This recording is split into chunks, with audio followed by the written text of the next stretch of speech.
This is The Recap, a weekly reflection on the sermons of Fellowship Baptist Church in Maineville, Ohio, seeking to help you make Jesus essential in every aspect of your life. I'm your host, Ryan Land, and I'm here with the preacher of this week's sermon, Brent Wilson. Brent, it's September. You know what that means? It gets cooler outside? The fall. The crock pots are out. The pumpkin spice is in the air. Yep. My wife has already made some homemade pumpkin syrup for her morning coffee. Yuck. But you know what it's really time for? Football. So that means it's time for that time of year where my icebreaker question at the beginning of every episode will be football related. So if you don't like football, you can just fast forward hit that 10-second thing about 10 times and we'll be done. So here's the question that everyone asks.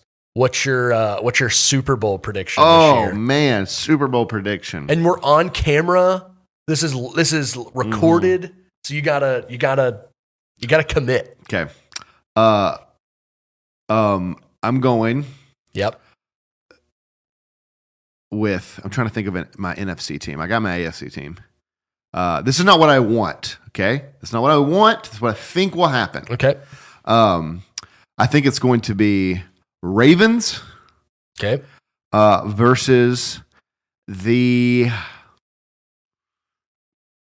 The NFC is so easy for me. Maybe I'm getting. Are the Niners NFC? Mm-hmm. Oh, Niners. I thought they were AFC. No, they're NFC. Yeah, I think it's going to be Niners, It's Ravens. Cowboys, Bengals, baby. It's Cowboys, Bengals. That's your nightmare. What are you going to do? I win. Either way, no matter what happens, I win. That's what you want to happen. The game is rigged. No, I do think the Ravens are a strong. I'll do a different one just to be. That's a strong thing. I think. Here's one. And I'm going to say Niners win. Ravens. Niners win. 37-24. Here's another one I want to happen, and I think it could happen. Okay. Texans. Good. I like this. Packers. Ooh. That'd be a fun Super Bowl. It would be like the youngest, like in terms of average age of players, like the youngest Super Bowl like ever. So that would be fascinating. But yeah, it's like the Ravens seem almost inevitable. Maybe that means they won't make it. Hopefully. So we want the Bengals to What about make the it. Dolphins? They could. The Fins. They could do it. I'd like to see the Fins in it. What about that? Like the NFC is so tricky for me. It's like Eagles are good. The Eagles maybe, but they're gonna lose twice to my Cowboys. The boys are good. The boys are all right. Well, I'll say regular season. I'll say anyway. who about NFC? Lions. Oh, I would like to see the Lions in it actually. Lions, Bengals. I'd love that. The Tigers and the Lions. That'd be great. Yeah, and the Bengals win. Bengals first Super Bowl this year. I'm here for it. Let's go Bengals. Burrow's healthy. Jamar's going to get his bag. And let's see. Okay, is Jamar going to play week 1? No. That's my answer. We should just start a sports podcast. Yeah, two Midwestern white guys talking about sports on a podcast. Who's ever heard of that? Yeah, let's go. That's groundbreaking. Well, let's talk on something we're actually a little bit more qualified to talk on, I guess. Okay. And that is the sermon from this week. Moving forward in the Sermon on the Mount. Yep. And man, this first point, I can connect that to football pretty easy. But the Cowboys, that's some long-suffering love right there. Yeah. That's funny. That's good. I couldn't wait to get there as we go through the points. And so, but before we actually dive into your points, first off, just talk a little bit about this section particularly of the Sermon on the Mount. A little bit tricky, like a little bit complicated. Yeah. Really kind of this week and last week were kind of part 1, part 2. Yeah. This whole section is really kind of this, you've heard it said, but I'll say unto you. Mm-hmm. And so I didn't think I could get it all in 1 week, too much going on. Yeah. And so in last week's were particularly a little different. So I think last week, this idea that, hey, it's not just about the outside, it's about the inside. That's kind of the sub-theme of all of that. Mm-hmm. Whereas this week, it was like, okay, how do you tie in divorce, keeping your word, and not retaliating into one thing? And so I think just this idea that Jesus is telling us a new way to live. That the spirit of these laws that has been abused or misapplied or misused or misunderstood, he's saying, hey, this is what this is really about, and this is how I want my people to live. Still that's consistent with last week. The way I want my people to live is to not commit adultery, to not lust, to not be angry. Yeah, but to a greater degree than you've been previously taught. Yeah. And so this isn't about the letter of the law as much as about the spirit of what God's people should be like. Which is funny. Like, I feel like, this is kind of like 3 sections. And I feel like every time we got to a new section in the sermon, you had to be like, now some people say like, this is what this means. It's like, but we're going to, talk about this, or we're going to talk about that. And it's just like, I feel like all 3 of these sections have like so many different interpretations. Oh yeah. And that makes it just like really difficult to not just preach on, but also just to listen to and to understand. To be like, man, this is like a really hard truth, and so it's like I'd actually just like it to not be true. I like it to mean something else, or like this is kind of confusing in light of some other teachings elsewhere, and so yeah, it's just like kind of a tough. It's very hard. Kind of a tough spot, and so let's kind of do our best to kind of unwind some of these threads and figure out what we can do. So first, you have this section on divorce, verses 31 and 32, and you put this under the heading of long-suffering love. Now, first, what was like before we go, like you have this long-suffering love, consistently keeping your word, radical and generosity. What was like the heading of that? Like just like kingdom ethics? Was it? I can't remember off the top of my head. What do you say? Like, so you have like you had those 3 headings, right? It was like I said like 3 principles for living the way of Jesus. The way of Jesus. That's right. So you have these 3 kind of principles. So you took these texts, which are kind of specific in one area, divorce, swearing oaths, and said, what is Jesus telling us about living in his kingdom on a deeper level? I think that's really helpful because we're not always going to be in any of these situations at any given time. But these principles we can live out, day to day. We don't have Roman soldiers demanding us carry their stuff for a mile, right? But we can take the principle behind that and apply it to plenty of things in life. I think that's helpful. And so, these first 2 verses, 31 and 32, divorce and long-suffering love. So, obviously, a hard teaching, very countercultural, I think, teaching. In a culture, even a church culture where marriage is devalued, I think on a very consistent, statistical level, you can see that divorce rates are the same in the church as they are in unchurched people. And so obviously what is clear from this text above anything is like marriage is really important. And you talked about that. Yeah. And so like, talk to us about, the marriage aspect, but then also like this long-suffering love aspect behind it. Yeah. So, you get into part of the text is kind of looking at a little bit of the letter of the law, right? And so, he says, whoever divorces his wife, let him give her a certificate of divorce. But I say to you that everyone who divorces his wife, except on the grounds of sexual immorality, makes her commit adultery. So it's like, okay, what's going on here? Because you could read this very much just like a didactic, here's a point, but Jesus is speaking to a culture who understands where he's coming from and understanding, you've heard it said in this verse that he's talking about from, I think it was Deuteronomy, that like if a woman has any indecency in her, and he can divorce her. And so there was this debate in the culture about, okay, what does that mean? And you had one group saying, well, indecency means adultery. And another group saying, no, indecency can mean all kinds of things, right? Indecent cooking or whatever. And so in one way, Jesus is just settling the argument.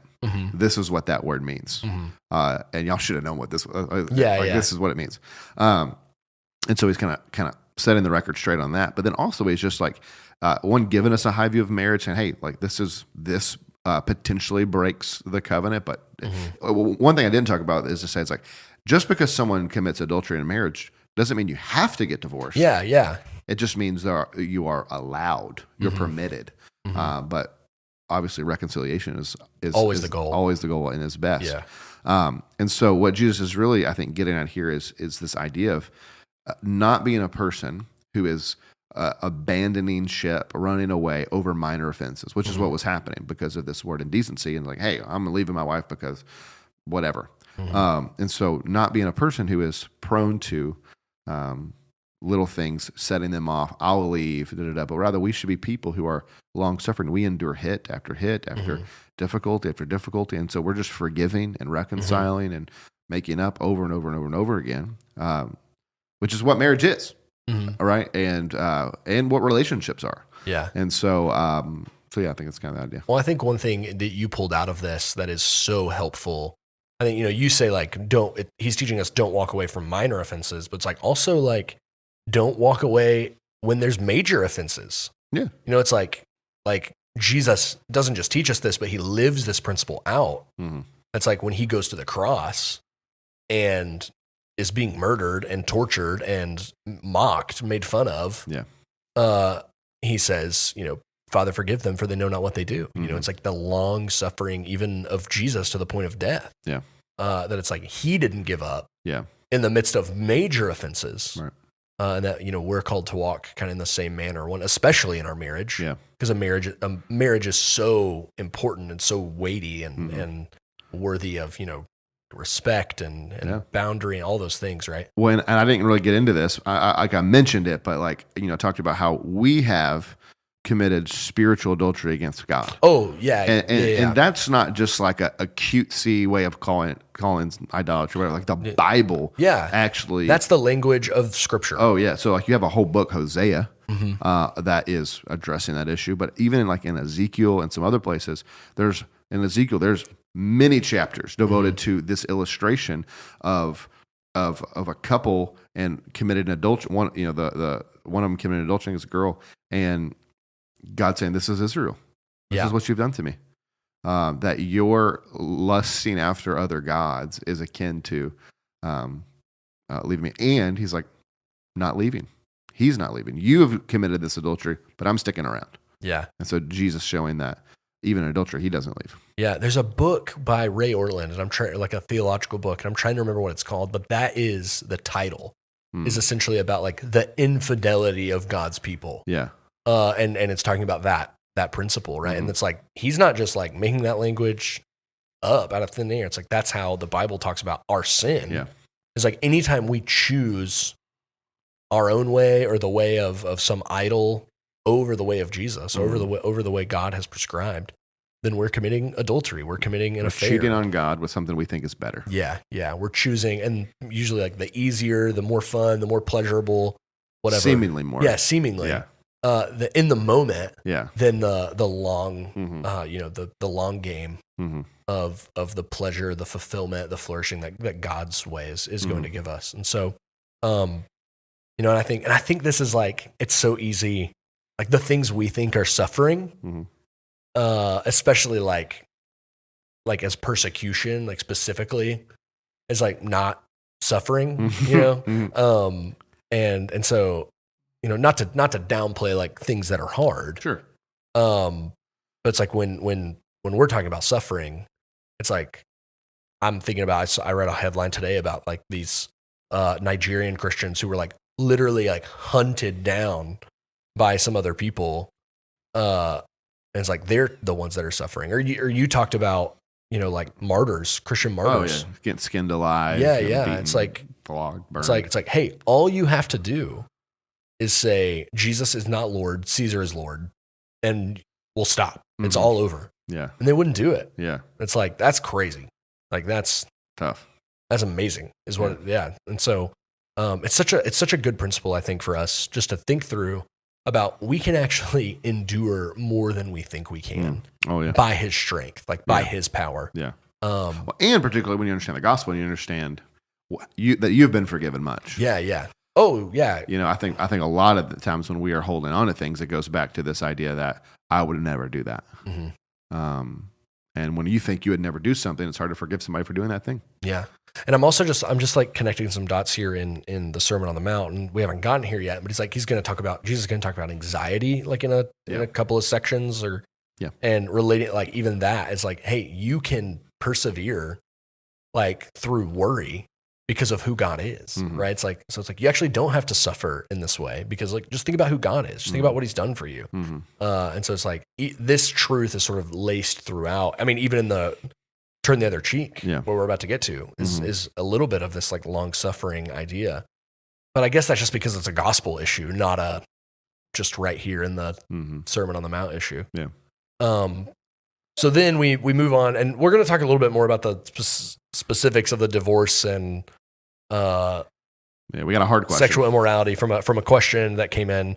So stay tuned. So stay tuned. We're going to get a little more into it. But so then we move on out of that into this.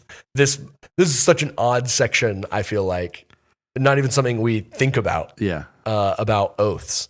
And so the heading you gave this, the principle is to consistently keep your word. And I'll be honest, I've never heard this section taught like that. Okay. And it made total sense to me. Like reading it and then hearing you talk about like don't go around making promises, swearing oaths, because what that does is proves that you're not trustworthy. Right. And so I'd never heard that before. So anytime I hear something taught a new way, I'm like, wait a minute, I'm like going and reading the scripture, and it's like you don't swear falsely, but shall perform to the Lord what you have sworn. Like that's what it says. Like, but I say, don't even take an oath. Like, don't even swear to people you're going to do stuff. Just do it. This is the Nike verse. Just do it. Yeah. Just do it. So sorry, talk a little bit about oaths. Well, yeah, it's like they became masters of the loophole of saying I'll do one thing and then getting out of it because of. I thought you were going to do this on stage. Why? Because that's what you do when you like promise something, but you're not going to keep the promise. You crush your fingers. Yeah. Oh, that's great. I didn't even think about that. Yeah. That's kind of what they were doing, right? Yeah, it's like behind your back. Like, hey, I promise I'm going to do this. Wink, wink. Yeah. And so master of the loophole, getting out of these things and going back to this law, again, going to the letter of the law. Well, I didn't swear by God. I didn't swear by the Lord. I swore by the earth, my household or something else. But according to the law, I don't have to keep those. The hair on my head, apparently. Yeah. Which there's a lot of people in our church that did not keep those promises, I think. Yeah. They swore by the hair on their head. Yeah. And so just this wiggling your way out of keeping your word. And he says, it comes from evil. Just this inability to do what you say you're going to do. And you're a liar. It's breaking whatever command that is. Yeah. And so let your yes be yes, Now, the interesting thing about this is like, okay, how far do we take this? Right. So I kind of hinted at this and didn't go far into it, but there are some denominations and sects of Christianity that take this really far, and some other sections here as well. But like, my cousin one time, who is a Baptist, but went had some speeding ticket or something, was in court, but he was in court for a reason where it wasn't just like group. Everybody put your hand up and say the thing. 'Cause I've done that before for a ticket, but it's like he was up on the bench and place your hand on the Bible, say this, and appealed to this, and was like, I can't take an oath. He said, Judge, Your Honor, I can't do this. The Bible says in Matthew 5, and I'm assuming the judge has heard this before because for sure, I'll allow it. Yeah. But there are people who won't do this. You were asking me before we started, like, what if a president who was maybe a Quaker or something like that was unwilling to, place their hand on the Bible and swear this oath to the Constitution? No one that convictional could ever be elected president. But let's just pretend we're in a pretend world. Yeah. George Washington might have been that convictional. Yeah. Maybe early on, guys. Yeah. But yeah. So that's interesting. But it's like we looked up, the founders thought about this in the Constitution. You can either, because I was like, do you have to take it? Is what I said. Like, do you have to take the oath of office before? And you do. Like the Constitution says you do, but you can affirm it. You don't have to swear it. Yeah. So, because a lot of Quakers back in early American history, and so they thought through this. That's so fascinating to me. Also, about midway through this point, and I want to know if you thought about this at all. We were talking about swearing, and I immediately thought about cursing. like using cuss words. Yeah. Do you think anyone has ever like this, like made that connection? Like be like, this is why we don't cuss, because the Lord says don't swear. I have without a doubt somebody has tried to make that case in this text. This is not talking about that at all, but without a doubt someone has. Man, you know who's guilty of doing this? Who? The 3 little pigs. What do you mean? Not by the hair on my chinny chin chin. I would have never thought about that. That's hilarious. But who can make the hairs on their chinny chin chin white or black? Now, so, I came and thought of the cross my heart, hope to die, stick a needle in my eye. Did you have any other, like as a kid, like ways of swearing? We did that one. I swear on my mother's grave. Yeah. Yeah. The other thing, this is not really like swearing an oath. I don't know, but it's like when you'd ask someone to do something for you and you'd like try to sweeten the deal. And so you'd be like, pretty please. Like that's kind of similar. Yeah. Like you're trying to lock them in a little bit. It's like kind of on the other side. Or like, what was it, like if you spit on your hand and you shoake on it? Oh, you spit on your hand, shake on it? Yeah. I've done that a couple times. That was gross. That is nasty. That is really gross. That is really gross. Or pinky swear. Should we tell kids not to do that? Don't. Hey, man. Let your yes be yes. Hey, Lewin. Let your yes be yes. You know we know. The pinky promises were big. Oh yeah. And it's interesting when we think about okay, why do we do that? We do it because we don't trust you. Mm-hmm. Even implicitly, subconsciously, that's what we're saying. Yeah. Whether it's just you or it's like, I don't trust people. Mm-hmm. And so it's like, be a person who is trustworthy, because it's like, particularly if you're in a relationship with somebody and they're like, I don't believe what you're saying. Mm-hmm. Well, I promise. Well, I still don't believe you. Mm-hmm. It's like, you have to keep upping the ante. Well, I swear by my mother's grave. Mm-hmm. Well, I don't believe it. Well, I swear to God. Yeah. Right. It's like, that's like the biggest one. Like, well, hey, he swore to God. If he's lying, then God's going to strike him down. And it's so funny growing up. It's like, that was such a, you said it on stage and like my stomach tightened up. When I said swear to God? Yeah, I was like, you can't say that. You can't say it. Yeah. Yeah, it's it's so ingrained in me that this is so bad. And it comes from this text. It's just let your SBS, don't swear to God. I did have this thought, it's like how I talked about, like, I don't think this is so literal. I think it's pretty hyperbolic. Like cut off your right arm because you stumble. Mm-hmm. It's like someone tried to make a case in one of the commentaries that Jesus swears an oath when he's on trial. I went and read it and I was like, it's a little bit of a stretch. But like when he says, I implore you by the name of God or whatever to tell us if you're the Christ. And he says, you have said it. You have said so or whatever. That I was like, maybe not. But covenants. You have said so. Are oaths.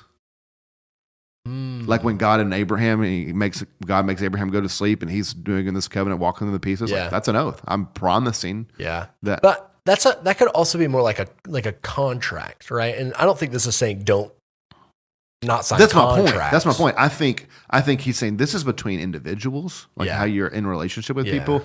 I don't think he's just saying, hey, don't take the marriage oath.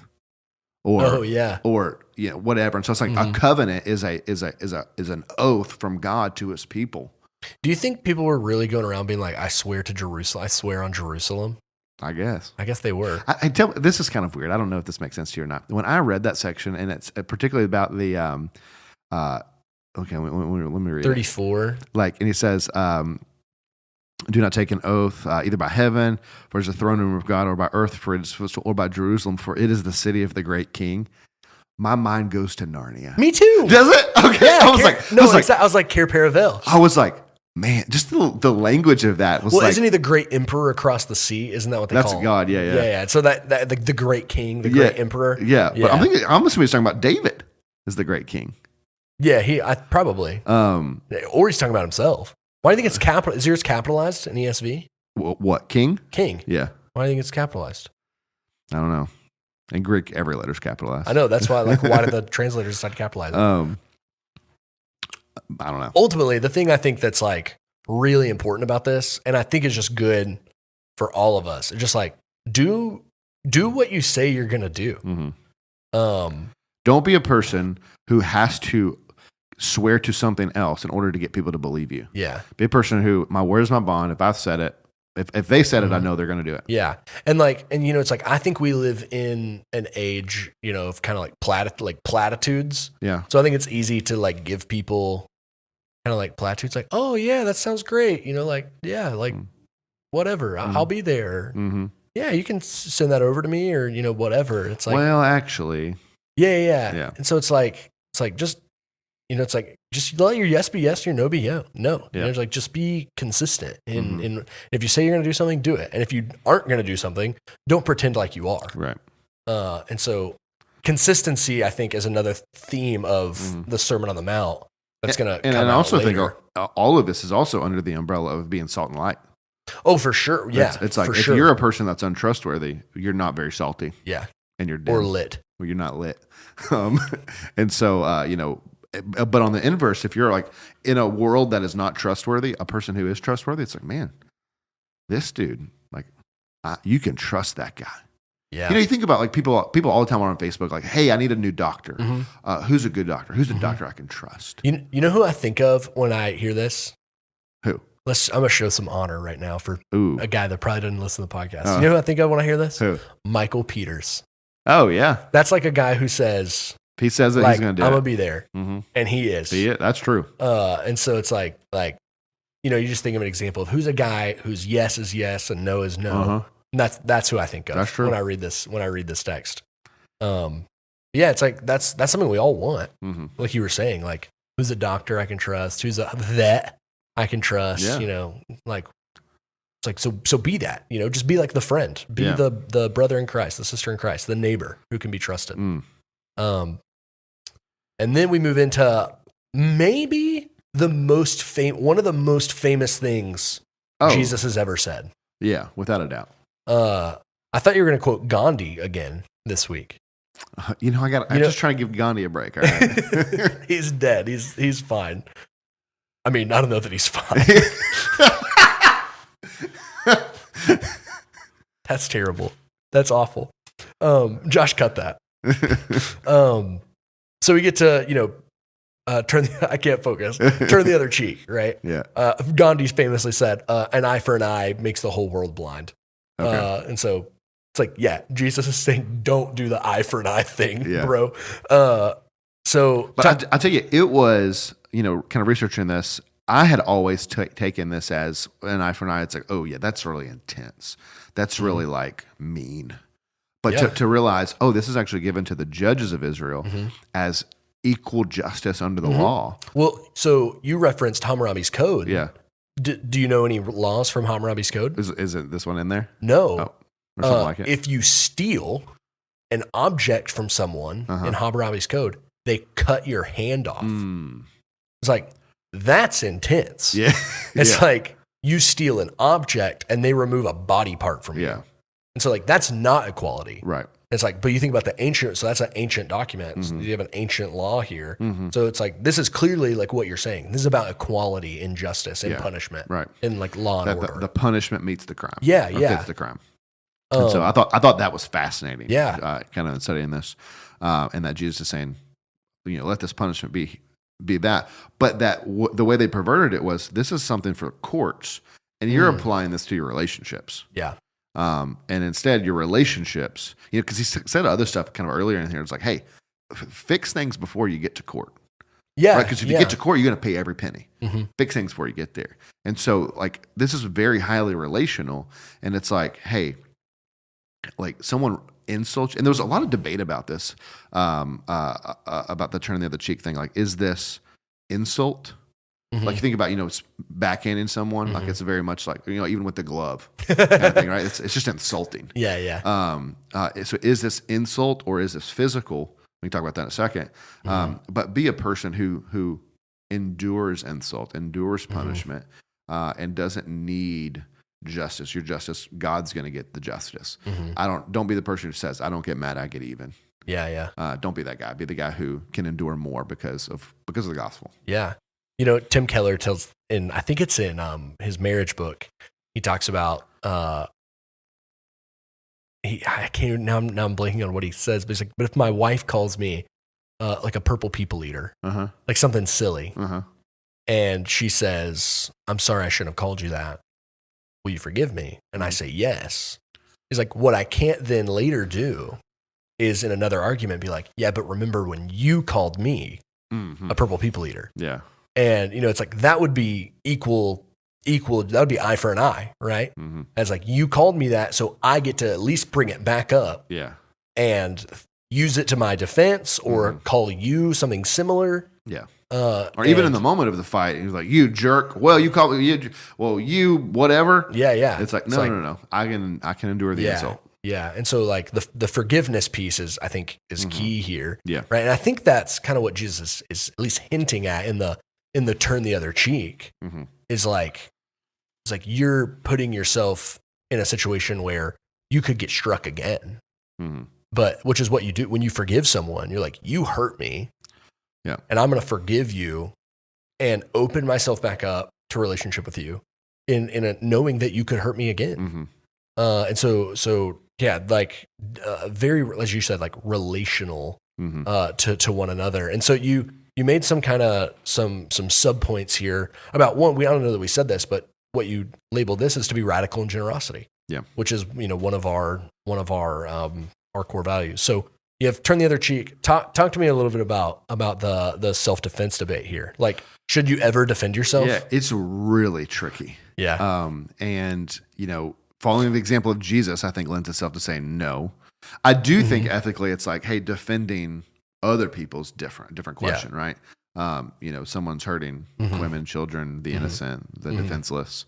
And this is also not even talking from a global war perspective. Yeah, This is just an individual perspective. But I think the case is harder for yourself. John Piper famously kind of makes the argument that if somebody comes into his house, he's not with a gun. He's not doing anything because he's like, I don't know if this guy's a believer. If I shoot him and kill him, he's gonna go to hell. I'm not. He kills me. I'm good. Yeah. And I think that is a compelling thought. And it's also not a freedom from justice, from proper justice, right? Like legally, yeah. Right? It's like this is talking about relationally. And so it's like, if someone commits a crime against you, what you are not compelled to do as a Christian is say, well, I've got to turn the other cheek. I got to not call the cops. And so not call the cops or not press charges. That's not what we're talking about. No. Which is interesting going into the tunic thing, because I actually always thought this just said if someone took your tunic, like if they robbed you. Oh yeah. I had just totally obliterated the suing thing out of my mind. Yeah, I didn't realize that either. Yeah, which just radically changes the meaning. Oh, yeah. Right? It's like if someone's robbing you versus just suing you, like that's really different. So talked about is that what the go-to miles thing? Yeah, those are together. Yeah. Talk about those. Yeah, so if you watch The Chosen, I thought I loved this. This is a great scene, and really like exactly my point was I think the point that The Chosen was trying to articulate in this is that one, it's belittling and humiliating for Jews particularly because they're an oppressed people, but you are compelled by Roman law to up to 1 mile carry their equipment. But then as they go the second mile, Jesus is like, "No, guys, we're going to go another one," and they're like, "What?" But all of the Roman guards in the show are like uncomfortable. They're like, "Wait a minute." Before they had all this bravo and like kind of like bully. It's like, "Yeah, you got to do it," making them wear their helmets. And stuff. And now it's like they kind of started taking. Well, hey, actually, I can carry that. You don't have to carry all of it. I can carry some of it. I can kind of help out. And it's like the tone, the conversation, everything's shifted, and now it's like a curiosity. It's who are these salty people? Right? Who are these? What is this like? What's going on here? Right? And so it's an open door to the gospel. It actually doesn't really make sense in The Chosen because he's already given the Sermon on the Mount, so all these people should have known what to do. That's true. I didn't think about that. But so can I throw like a curveball question at you? Yeah. That you may not want to answer, but I'll put you on the spot because we've moved past this time in life. I was actually just thinking the other day. I was like, man, all that stuff we were ticked about in COVID, we've all just like dropped our arms and pretended like it never happened. Most of us anyway. It was like everyone was just kind of crazy then, and we're just not gonna. But so you think about that's a law from the government. If a Roman soldier tells you to carry your stuff, do it. Carry it a mile, or you got to carry it a mile. Jesus says carry it too. So the government passes a law that is silly and ridiculous and potentially humiliating. What do we do? Oh, you do it without it. Well, I mean, yeah, you do it. This is, I mean, I was I said this in 2020. The government says wear a mask. Where to? they remember when they started talking about where to for a while. Double mask. I thought we didn't have any. No, I'm just kidding. We don't need to do this. Double mask. No, it's like it doesn't matter. You can think it's unjust, like the carrying the Roman stuff for a mile might have been unjust. You can think certainly it's out of was. your way. Like it's an annoyance. Oh yeah, so like in The Chosen, they have to drop their own stuff. Oh yeah, they got to pick up the Roman and someone could have stole it. And they've got to walk back. Yeah. So now they're really actually walking 2 to 4 4 miles. Yeah. So yeah, like in the COVID situation, it's like it's not about whether you think it's works. It's not about whether you think it's right, just, good, fair, honest. No, those are irrelevant to the question of should I do it. And I think just saying, the government, yes. Yeah. And you should be a people that people aren't looking at you like resisting it. Like we're not resisting Rome. We're saying we're going to be good citizens and work for the welfare of that great city. And so we're like is it Jeremiah? Yes, Jeremiah 29. Yeah. And so now people don't like that because what we do is we look at the issue through a political lens, which is what the disciples were doing. Particularly, you think about Simon the Zealot. He's seen everything through this political lens, and they all kind of are. And Jesus is saying, y'all got to take them glasses off.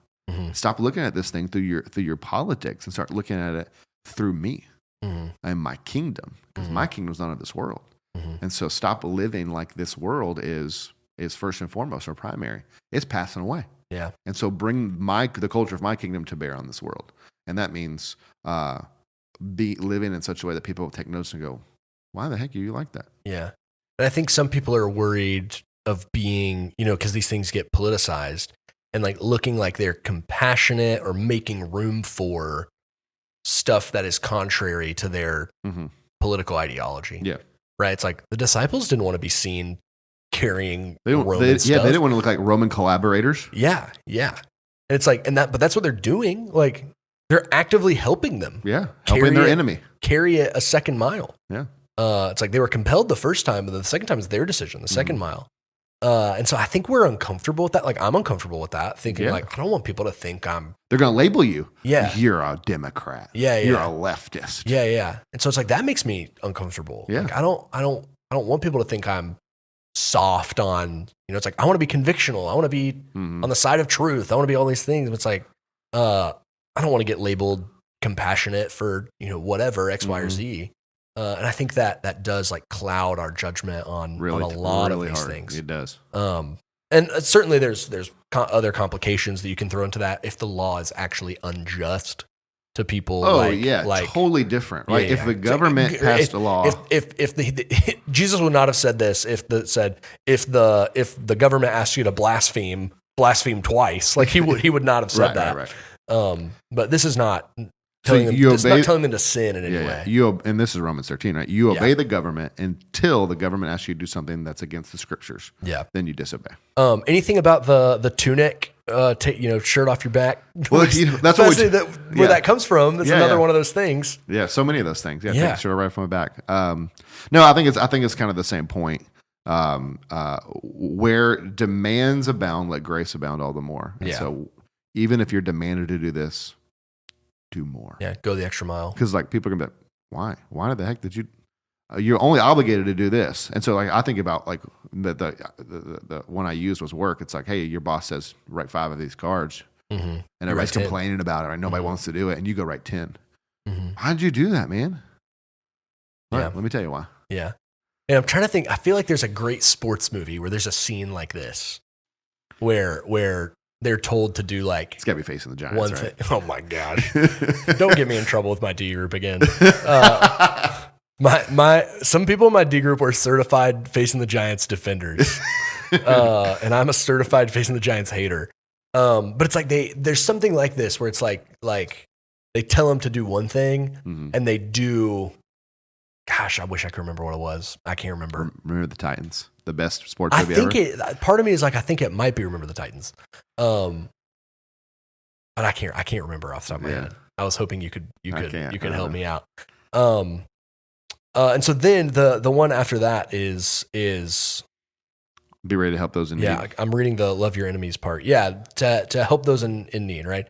Give to the one who begs from you and don't refuse to the one who would borrow from you. Yeah. So there's a tricky part of this Mm-hmm. and another tricky part of this. So when me and Kate were dating, she lived in Austin, and Austin's weird. And keep Austin weird. # keep Austin weird. Clear as full hearts can't lose. Texas forever. Let's go. And we're doing all the Austin things. And one of the last things on our list was to go to this bridge where the bats come out. And there are millions of bats that live under this bridge. And at sunset, they all come out, and it's crazy. So all these people on this bridge. Well, this guy walks by, and he gives me a button. I'm like, oh, cool, thanks. And then he walks away. I'm like, it's a little bat button. Put it on my shirt. Then he comes back by, and he's like hitting me and holding his hand out. It's like, oh, this is a homeless dude trying to make money by handing out these things. And I was like, I actually just don't even have cash. So like, can't even give you money. Yeah. Let me give it back. Brent is literally incapable of doing this because he doesn't ever have cash. I'm like, hey, do you have Venmo? Like the little tips. Yeah. Thing, yeah. But it led to this conversation Kate and I had, because like, I am more prone to like, I see someone need, I want to help. Like, whatever, like, yeah, let me give you some money. And Kate, and I think maybe in that situation, I actually maybe did have some cash, and I was going to get it, and she's like, hit me no. And apparently in Austin, there was like this mansion, like all these homeless people kind of like lived in, and they were like all making $100,000. I mean, they weren't homeless people; they lived in a mansion. Yeah. But they pretended to be homeless, and they were making $100,000 a year, busking. And they were just faking it. And so the question, also very common in Louisville. Yeah, I'm sure everywhere. And so the question becomes, it's like, hey, not up here, too cold. Yeah. Does it matter if you know the situation of the person and what they're going to do with the money you give them?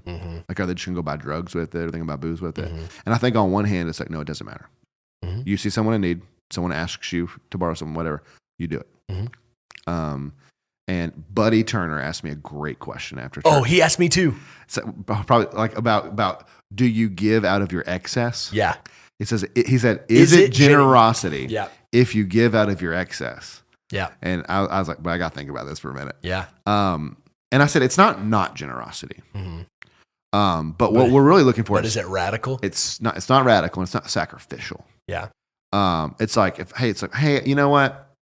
I could, if I have to sacrifice, I was going to buy this thing, but if I give it to you, I can't. It's like, well, actually, I don't really need this thing. It was kind of a luxury item.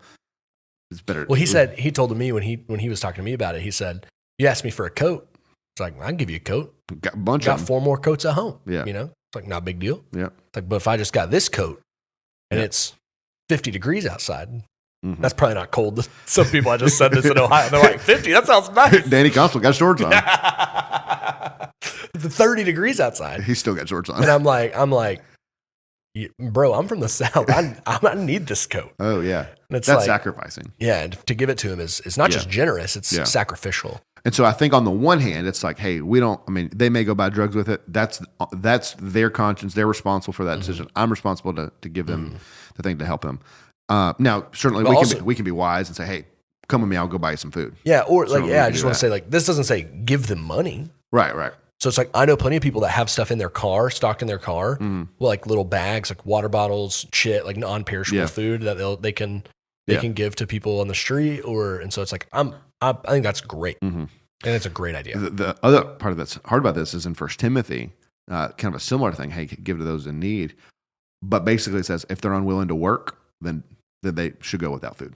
And so there's also this part. So I actually, interestingly, I was just doing some reading on that.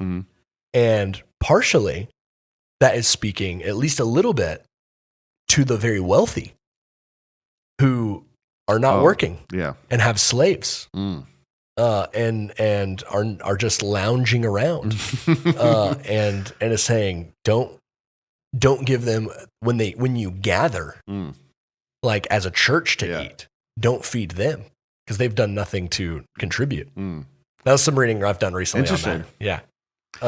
There's been a little bit of a hubbub online about that verse. Okay. And so I was doing some reading on it. Fascinating. But so it's like, what we can take away from this, I think, is be a person who is generous. And when you see people in need, do everything within your power to help them. Yeah. And be a lender, right? Like, oh yeah, like when people need something, like be willing to give up of your physical possessions. Now, I took this line from Jen Wilkin, but it was convicting to me. She said, here in the next chapter, he's going to talk about the Lord's Prayer, which he's going to say, pray for your daily bread. Give us this day our daily bread. And maybe other people don't have it because we do. And we've not given the Lord's provision that he's given to us. We've not trickled down economics. We've not given it down. And so I think that's true. Well, if you read a best-selling book, you could have your daily bread too. Bernie Sanders. Bernie Sanders. That is convicting though, to think that, I've been blessed with all of this stuff, right? Yeah. Like I remember a long time ago, Nathan showed us this website where you could put in your annual income and it would show you globally where, like, what percentage you were in, like of the top earners. Yeah. And, so we were just like putting crazy stuff in there. And, you put in $10,000 US dollars and you're like in the top 1% of earners globally. Yeah. And it's like, so we are in, you mentioned this, the most prosperous country at the most prosperous time in all of global history. And what do we do with it? We sit on it. Nicer car. We buy more. Bigger house. And so how can we leverage that for the kingdom? How can we live like a more kingdom ethic? Saying that I was not blessed with this to just sit on it like a dragon.